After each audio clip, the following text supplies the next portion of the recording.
A China proíbe os correspondentes estrangeiros de cobrir os protestos contra o regime convocados pela internet e aumenta o controle das redes sociais. O acesso à internet deu um salto na China. Em menos de 2 anos, o número de usuários chegou a 450 milhões de pessoas, mais de 2 vezes a população do Brasil.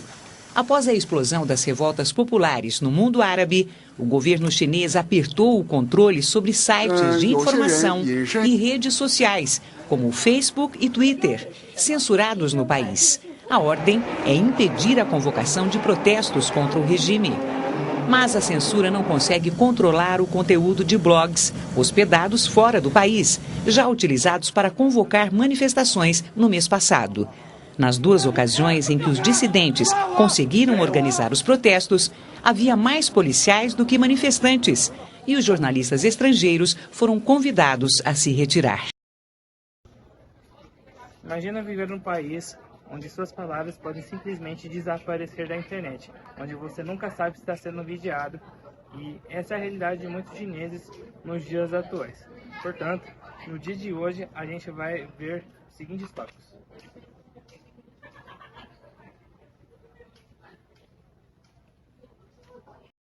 A censura na China tem raízes históricas profundas. Desde a Revolução Cultural de 1966 até 1976, a informação tem sido rigidamente controlada pelo Partido Comunista. Em 1989, o massacre da Praça da Paz Celestial mostrou ao mundo como a repressão à liberdade de expressão pode ser brutal. Na véspera do aniversário de 25 anos do massacre da Praça da Paz Celestial, o governo da China impôs censura, prendeu ativistas e reforçou a segurança nas ruas. Viaturas e policiais foram espalhados pela Praça da Paz Celestial. Qualquer pessoa considerada suspeita pode ser detida e revistada pelos guardas. O governo comunista também bloqueou vários sites para impedir a articulação de protestos. Nem mesmo encontros particulares para relembrar os 25 anos do massacre na Praça da Paz Celestial foram permitidos. Um grupo de ativistas, jornalistas e advogados foi preso depois de uma reunião em uma residência. Eles foram acusados de perturbar a ordem no país, um crime com pena de 5 anos de prisão. Organizações de direitos humanos informaram que só nesta semana, pelo menos 48 pessoas estão detidas.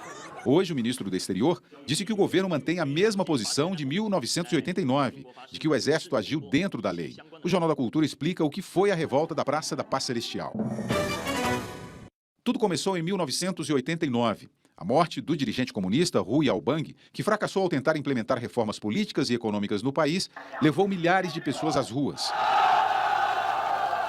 Estudantes, trabalhadores e intelectuais marcharam pelas ruas de Pequim, pedindo liberdade, democracia e o fim da corrupção e da inflação alta. O governo chamou os atos de conspiração revolucionária e mandou soldados e tanques para as ruas. A repressão chinesa marcou o país e o mundo. Esta é a imagem mais simbólica da luta pró-democracia no país. Um jovem desarmado que enfrentou sozinho uma fileira de tanques na Praça da Paz Celestial. Até hoje, o nome e o paradeiro desse jovem são desconhecidos. O governo chinês nega mortes e prisões, mas centenas de pessoas desapareceram. Para muitos, ele era apenas um ditador e um genocida. Para outros, era um estrategista responsável pelo boom do desenvolvimento chinês. Mao Tse-tung liderou a República Popular da China com braço de ferro de 1949 até sua morte em 1976. Foram quase 30 anos de poder. Mao conduziu a Revolução Cultural Chinesa na época em que qualquer um que fizesse oposição era assassinado pela Guarda Vermelha. O Grande Timoneiro, como era chamado, foi responsável pela morte de 50 ou 70 milhões de chineses, não se sabe exatamente. Ele morreu há 35 anos.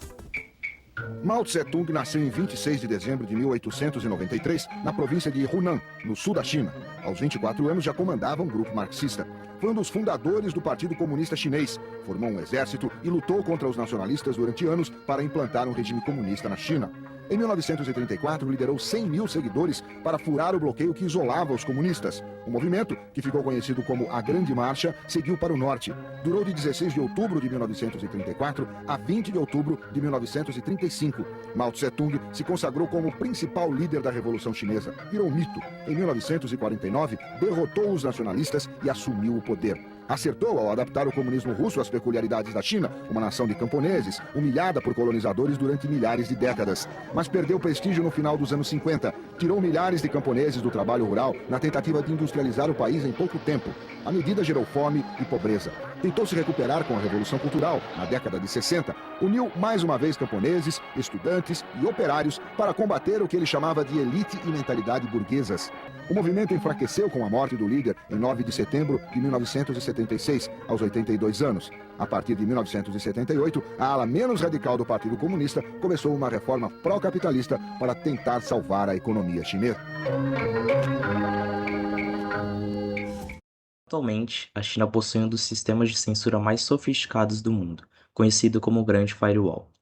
Esse sistema bloqueia sites estrangeiros como Google, Facebook e YouTube, além de monitorar e deletar conteúdo considerado subversivo. Plataformas chinesas como o WeChat e o Weibo são constantemente vigiadas. O governo utiliza de inteligência artificial e um exército de sensores humanos para controlar o fluxo de informações. Mas se a China quer ser essa potência mundial, vai ter que encarar mais cedo ou mais tarde uma mudança nas fronteiras da comunicação. Hoje a imprensa em geral e a internet são controladas pelo governo chinês, que fiscaliza tudo de perto. Vira e mexe, temos aí notícias de que hackers, a serviço do governo chinês, invadem contas e e-mails para controlar o fluxo de informações. Redes sociais, como Facebook e Twitter, são proibidas na China. Um brasileiro que mora lá relata que até os celulares são rastreados. Veja na reportagem de Ricardo Ferraz. 2.000 jornais, 9.000 revistas, 287 emissoras de TV. Só uma coisa impressiona mais que os números da imprensa chinesa: o controle que o governo mantém sobre os meios de comunicação. Na China, a maior parte dos jornais pertence ao governo. E mesmo os que são privados obedecem regras rígidas impostas pelo Estado. Eles têm muito medo que se abra precedente para a crítica das grandes estruturas, porque o Estado chinês é muito poderoso e controla todos os aspectos da vida cotidiana na China. Mas os jornalistas, justamente por causa dessas sanções pontuais, acabam tendo muito cautela com o que eles escrevem ou com o que eles falam na TV. A comunicação entre as pessoas também é controlada. Sites como Facebook e Twitter não fazem parte da internet chinesa. Pesquisas com temas polêmicos no Google são censuradas. Em protesto, a empresa cancelou boa parte das operações no país. Até as trocas de mensagem por celular são bloqueadas, como conta esse jornalista que mora na China há 3 anos. Teve a revolução dos jasmins que eles tentaram fazer aqui em Pequim e em outras grandes cidades da China. Eu fiquei com 2 celulares, mandava mensagem de um celular para o outro, e todas as mensagens que continham a palavra jasmim em chinês e inglês não chegava no outro telefone. As transmissões da TV estatal têm um atraso proposital de alguns segundos para que os censores possam tirar do ar as notícias que desagradem ao governo. Foi assim que os chineses deixaram de ser informados sobre a eleição do dissidente Liu Xiaobo ao Prêmio Nobel da Paz. O governo chinês também tem outra coisa: ele investe em sites locais que sejam iguais aos do exterior, para que os chineses usem só os sites chineses e não queiram acessar os sites de fora. A China também quer levar ao mundo a sua visão dos fatos. Por isso, nos últimos 2 anos, a gigante televisão estatal CCTV investiu em 50 escritórios espalhados por todo o mundo. As operações aqui no Brasil começaram em dezembro do ano passado. O escritório ainda está sendo montado. Por enquanto, apenas os grandes acontecimentos merecem cobertura jornalística. Mas até o fim do mês, 15 profissionais levarão notícias do Brasil para a China e da China para o público brasileiro. A ideia é romper com a imensa barreira que separa os 2 países. Os jornalistas chineses acham que os brasileiros não entendem a China. Às vezes, quando eu abro um táxi aqui, o motorista me pergunta: Fubê, você é da China? Ah, que maravilhoso lá. Você ainda, os pais te colocam casar com um marido que você nem sabe, que você nunca conheceu. Isso não é verdade, não é realidade na China. A China está, assim, está crescendo muito rápido e é totalmente diferente. Em pleno século XXI, não seria exagero comparar a barreira digital erguida pela China com a muralha que se tornou símbolo do país. A construção da obra que defendeu a China dos invasores estrangeiros demorou 15 séculos para ser concluída e até hoje está de pé. Se ela quiser ingressar, como está ingressando no bloco dos grandes países, e alcançar o primeiro lugar, ela não vai alcançar o primeiro lugar com restrições ainda tão primárias como restrição à liberdade de imprensa e opinião. E a censura da China, ela viola diretamente os seguintes artigos da Declaração Universal. A censura na China preocupa governos e organizações de direitos humanos no mundo todo.